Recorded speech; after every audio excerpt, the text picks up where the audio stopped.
See, 5 years ago, this past July, I was having a wonderful day. I was running flat out about 27 miles an hour, approaching a couple meandering on their bikes in the afternoon sun. And I slowed, and I signaled, and I called out, "On your left." And then all hell broke loose.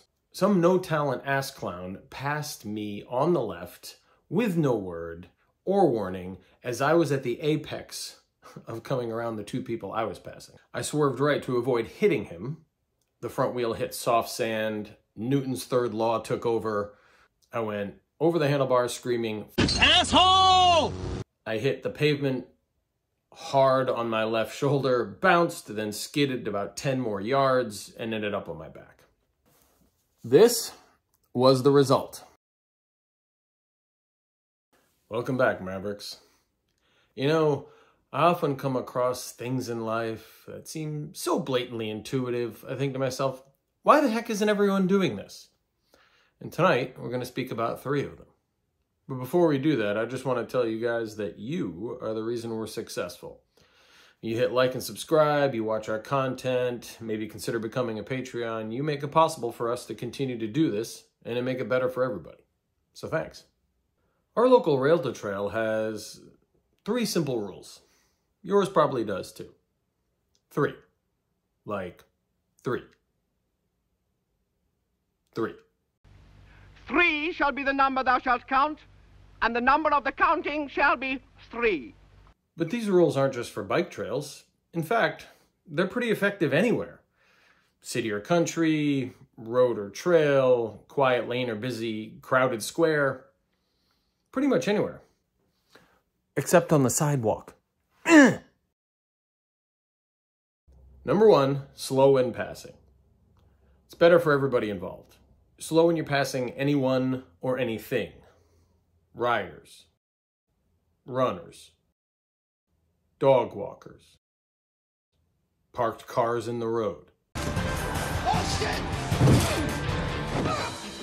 Slowing down allows you to open gaps, make better decisions in the moment, and ultimately stop, if you have to, safely. Otherwise, sooner or later, get the squish, just like grip. This is even more evident and important on hills. If you're coming downhill, you have the right of way, but you should still slow.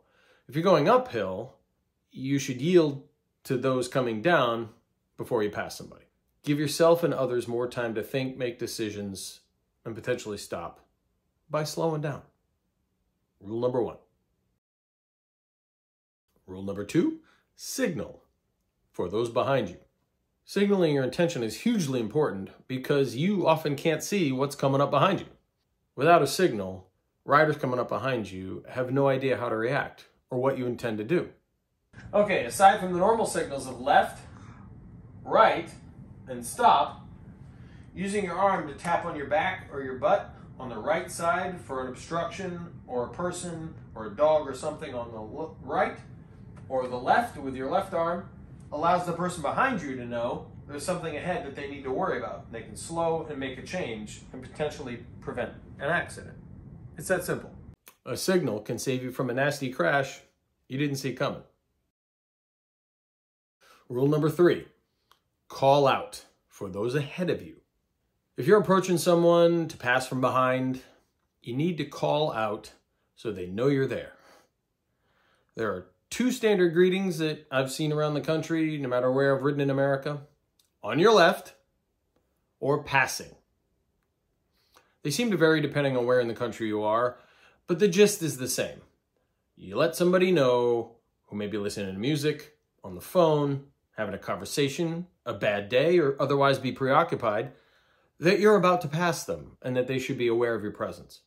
Bicycles can be quiet, and you fly up behind somebody and they aren't prepared and bad things happen. Now don't get me wrong, this doesn't always work. Sometimes people turn into you. On your left. Huh? Ask me how I know. Or they don't control their pets or kids. Well, have they made it? Oh dear, and look at that wheel collapse, and the dog didn't seem to know what was going on. But no matter what, you are always, always, always at fault if you do not say anything when you're passing and there's a wreck. See, you just don't know the situation. I've seen or been part of all these things, whether in the city or on the trail. Again, ask me how I know. And don't forget to pick up your SCHWAG from this episode or any of our episodes at the Maverick Store. Perhaps the most interesting thing I've witnessed is that, generally speaking, from all my time on the trails and the roads as a rider, the more experienced the cyclists are, the more likely they appear not to do these 3 rules. I think it's because with more experience, 2 things happen. First, you're more used to riding with and around people, and you know what they're doing on a bike, which generally makes sense, except when you're around people who don't. And you approach others on a trail or in the street, you have little or no idea what you're up against. Second, you believe your skills mean you can get through smaller gaps, use speed, and escape, which again, mostly makes sense and often happens, but not always. Sometimes this happens.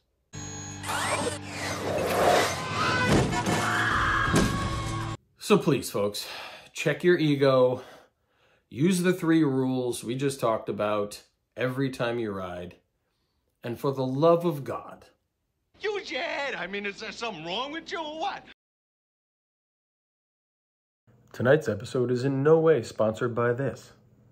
Mensch by Covenant Wines.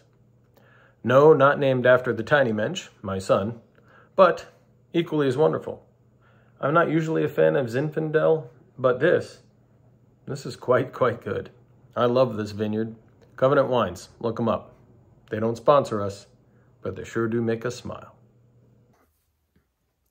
2 plates and 9 screws and a surgery later. I'm right as rain. Except sometimes when it rains. All right, that's it for this episode of the Maverick Cyclist. Thanks for checking in. Now come on, let's ride. But let's be smart about it. Consider supporting the channel by becoming a Patreon so we can share more bike love worldwide.